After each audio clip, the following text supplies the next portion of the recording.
बिस्मिल्लाहिर्रहमानिर्रहीम। अल्लाहुम्मा सल्ली अला मुहम्मद व आले मुहम्मद। मोहतरम नाज़रीन, इमाम जाफर सादिक अलैहिस्सलाम के सिलसिले का आखिरी हिस्सा आपकी खिदमत में पेश किया जा रहा है। इमाम जाफर सादिक अपने आबाओ अजदाद की तरह पूरी इंसानियत के रहबरो रहनुमा थे। आपकी पूरी जिंदगी इस्लाम की तरवीज और सरबुलंदी में गुजरी। जहाँ आपकी बुजुर्गी और अजमत का एक जमाना गर्विता था, वहीं खानदाने रिसालत के दुश्मन लोगों में आपकी बेपनाह मकबूलियत से हर वक्त हाइफ रहते थे। इमाम सादिक अलैहिस्सलाम के जमाने में अब्बासी खलीफा मंसूर दवानकी की हुकूमत थी। वो औलादे अली व फातिमा और खास तौर पर इमाम सादिक की अजमत और शोहरत व मकबूलियत से हमेशा परेशान और गुस्से की हालत में रहता था। इस परेशानी के हल के लिए वो अक्सर इमाम अबू हनीफा को इमाम सादिक के मुकाबले पर खड़ा होने का कहा करता था। मंसूर दवानकी इमाम सादिक के इल्मी मुकाम और इज्जत व अजमत को दूसरों की नजरों में कम करने के लिए अबू हनीफा की उस जमाने के सबसे बड़े आलिम के उन्वान से हुकूमती सतह पर इज्जत और एहतराम करता था, ताकि उससे सरकारी सतह पर इमाम सादिक के एहतराम को कम किया जा सके। इस बारे में खुद अबू हनीफा ने कहा है कि एक दिन मंसूर दवानकी ने किसी को मेरे पास भेजा और अपने दरबार में बुलाया।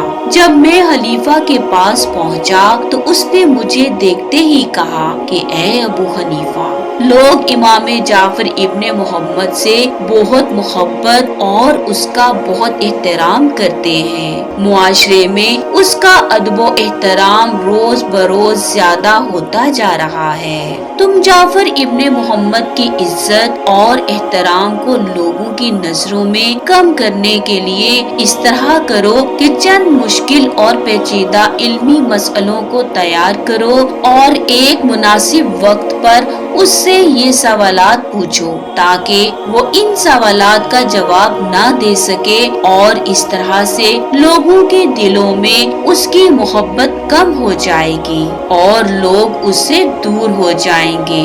अबू हनीफा अगरचे 2 साल इमाम जाफर सादिक की खिदमत में रहकर एक शागिर्द की हैसियत से इल्म हासिल करता रहा, मगर हुब्बे दुनिया और हुब्बे जा की वजह से उसने इमाम अलैहिस्सलाम की अजमत को पसे पुष्ट डाल दिया और दिरहमो दिनार के इव्ज आपसे मुनाजिरा करने पर तैयार हो गया।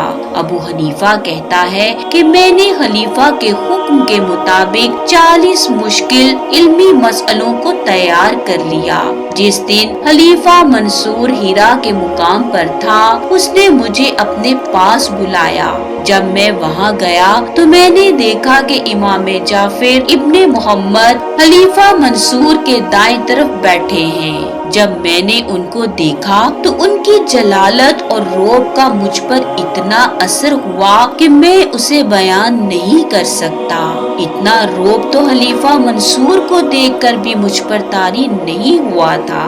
हालांकि खलीफा को सियासी कुदरत रखने की वजह से बारौब होना चाहिए था। मैंने दाखिल होकर सलाम किया और उनके साथ बैठने की इजाजत तलब की। खलीफा ने इशारे से मुझे कहा कि मेरे साथ बैठ जाओ। मैं भी चुप करके बैठ गया।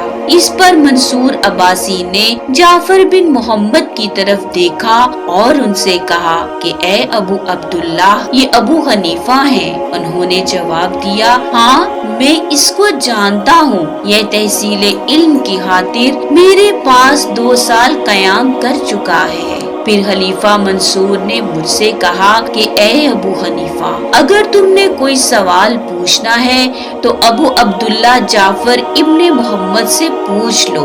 मैंने कहा, अच्छा ठीक है। मैंने भी उसे बहुत अच्छी फुर्सत जानी और वो 40 सवाल जो मैंने पहले से तैयार किए हुए थे, एक एक करके सब इमाम जाफर इब्ने मोहम्मद से दरियाफ्त किए। इमाम जाफर सादिक हर मसले को बयान करने के बाद उसके जवाब में फरमाते थे कि इस मसले में तुम्हारा अकीदा इस तरह है, मदीना के उलमा का अकीदा इस तरह है और हम अहले बैत का अकीदा इस तरह है।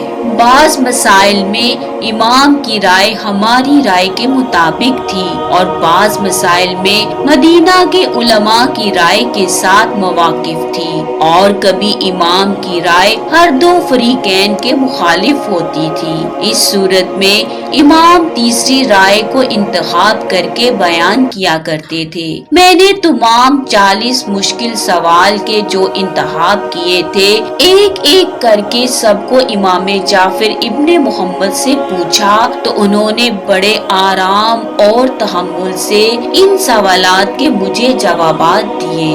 बिल आखिर इमाम जाफर के इल्मो फजल को देखते हुए अबू हनीफा को एक बार फिर आपकी फजीलत को तस्लीम करना पड़ा।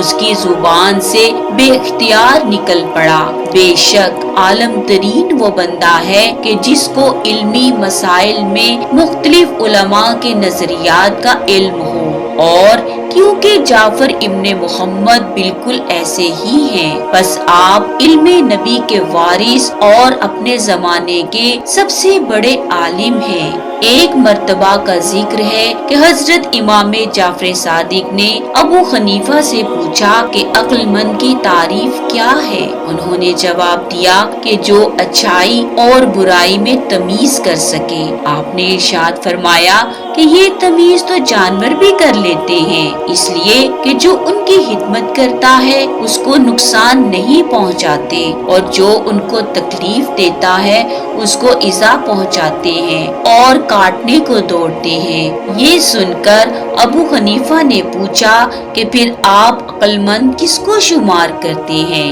हजरत इमाम जाफर सादिक ने जवाब दिया कि अक्लमंद वो है जो दो बुराइयों में से बेहतर बुराई को इख्तियार करे और दो बुराइयों में से मुस्लिहतन कम बुराई पर अमल करे। अल्लाह करीम हमें मोहम्मद वाले मोहम्मद के बताए हुए रास्ते पर चलने की तौफीक अता करे। अल्लाहुम्मा सल्ली अला मुहम्मद वाले मोहम्मद।